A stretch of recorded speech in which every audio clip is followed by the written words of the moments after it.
नमस्कार, मैं हूं आकांक्षा पिवाल और आप देख रहे हैं महाकाल एक्सप्रेस न्यूज। आप सभी दर्शकों को महाकाल एक्सप्रेस न्यूज की तरफ से नवरात्रि पर्व की हार्दिक शुभकामनाएं। आइए रुक करते हैं आज की कुछ खास खबर की ओर। आज शारदीय नवरात्रि का दूसरा दिन है और इसी दिन मां दुर्गा के दूसरे स्वरूप यानी ब्रह्मचारिणी की पूजा की जाती है। मां ब्रह्मचारिणी के नाम से ही उनकी शक्तियों की महिमा का वर्णन मिलता है।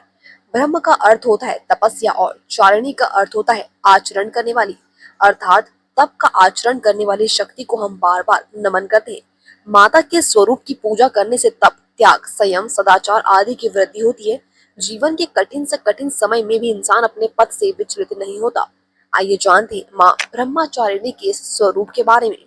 नवरात्रि के दूसरे दिन पूजित ब्रह्मचारिणी आंतरिक जागरण का प्रतिनिधित्व करती है। माँ सृष्टि में ऊर्जा के प्रवाह, कार्य कुशलता और आंतरिक शक्ति में विस्तार की जननी है।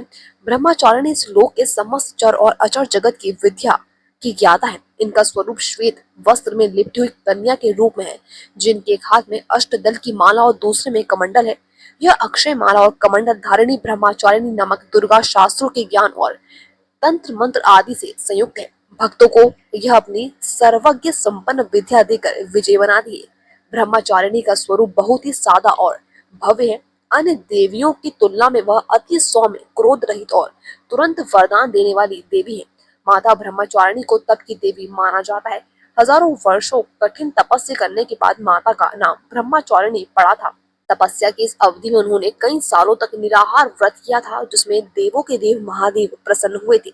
शिव जी ने प्रसन्न होकर माता पार्वती को पत्नी के स्वरूप में स्वीकार किया था। माँ दुर्गा के दूसरे स्वरूप यानी ब्रह्मचारिणी की पूजा शास्त्रीय विधि से की जाती है। सुबह शुभ मुहूर्त में माँ दुर्गा की उपासना करें और माँ की पूजा में पीले या सफेद रंग के वस्त्र का उपयोग करें।